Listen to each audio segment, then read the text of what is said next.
Le 16 décembre, le Parlement européen remettra officiellement le prix Sakharov à l'opposition biélorusse qui manifeste depuis des semaines contre le régime d'Alexandre Loukachenko. Mais alors que récompense ce prix, Olivier ? Alors pour faire simple, le prix Sakharov, c'est le prix Nobel de la paix du Parlement européen. Ce prix honore chaque année des personnes, des groupes de personnes ou des organisations qui ont apporté une contribution exceptionnelle dans le domaine de la défense des droits de l'homme et des libertés fondamentales. Institué en 1988, Nelson Mandela est le premier à avoir reçu, conjointement avec le dissident soviétique Anatoly Marchenko, le prix Sakharov du Parlement européen. À ce moment-là, Mandela est encore assigné à résidence par le régime d'apartheid d'Afrique du Sud, ce qui l'empêchera de venir récupérer son prix lui-même.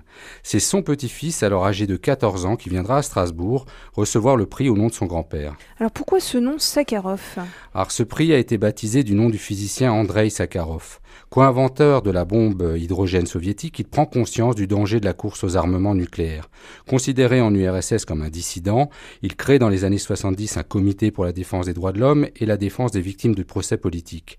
En 1975, ses actions seront même récompensées par le prix Nobel de la paix, ce qui ne lui évitera pas d'être ensuite envoyé en exil à Gorky par les autorités soviétiques en vue de limiter ses contacts avec l'étranger. Le Parlement européen choisira donc de décerner chaque année un prix sur des thèmes qui correspondent au combat d'Andreï Sakharov. Alors comment est choisi justement le lauréat du prix Sakharov ?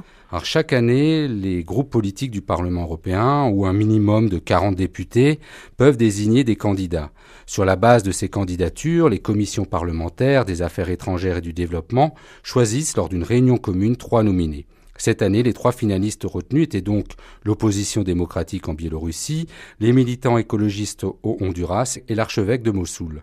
Il revient ensuite à la conférence des présidents, c'est-à-dire le président du Parlement européen ainsi que tous les présidents des groupes politiques, de désigner le lauréat parmi les 3 nominés. Et le prix est officiellement remis par le président du Parlement européen lors d'une session plénière de fin d'année à Strasbourg aux alentours de 10 décembre, jour anniversaire de la signature de la Déclaration universelle des droits de l'homme par les Nations unies en 1948. Et le lauréat du prix Sakharov reçoit en outre une somme de 50 000 euros. Qui a déjà reçu justement ce prix Sakharov, Olivier ? Le prix Sakharov est précurseur, voire visionnaire. Ainsi, de nombreux lauréats du prix Sakharov ont obtenu quelque temps plus tard le prix Nobel de la paix. Ce fut le cas, par exemple, pour Nelson Mandela. Le prix ayant plus de 30 ans, ce serait fastidieux et ennuyeux pour vous de vous citer tous les lauréats. Je citerai quand même en premier lieu Malala Yousafzai, lauréate du prix Sakharov en 2013, cette jeune Pakistanaise de 17 ans, plus jeune lauréate du prix, qui avait été blessée au visage en 2012 par les tirs d'un taliban visant à l'empêcher, ainsi que d'autres jeunes filles, d'accéder à l'éducation. Lors de la cérémonie officielle à Strasbourg, elle avait prononcé un vibrant plaidoyer pour le droit de tous les enfants à l'éducation. Une autre cérémonie marquante aura été la remise du prix à Denis Mukwege, ce médecin congolais qui consacre toute sa vie à réparer le corps et à reconstruire la vie de dizaines de milliers de femmes et de jeunes filles congolaises victimes de viols collectifs et de violences sexuelles lors du conflit qui a fait rage en République démocratique du Congo. Ce prix Sakharov peut aussi avoir une portée politique et diplomatique. En 2015, le prix a été remis à Raif Badawi, cet écrivain, blogueur et militant saoudien qui purge une peine de 10 ans de prison pour avoir insulté l'islam sur son site web. Actuellement, sa femme et ses 3 enfants sont réfugiés au Canada. L'année dernière, le prix avait récompensé l'économiste et militant des droits de l'homme ouïghour Ilham Tohti, condamné à une peine de prison à vie en Chine pour séparatisme.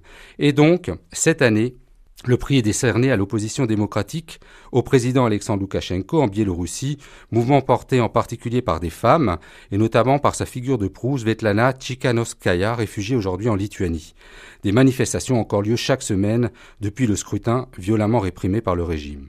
Reste donc à savoir si les conditions sanitaires permettront de décerner le prix au cours de la session plénière à Strasbourg au mois de décembre, comme c'est le cas depuis 1988. Merci beaucoup, Olivier.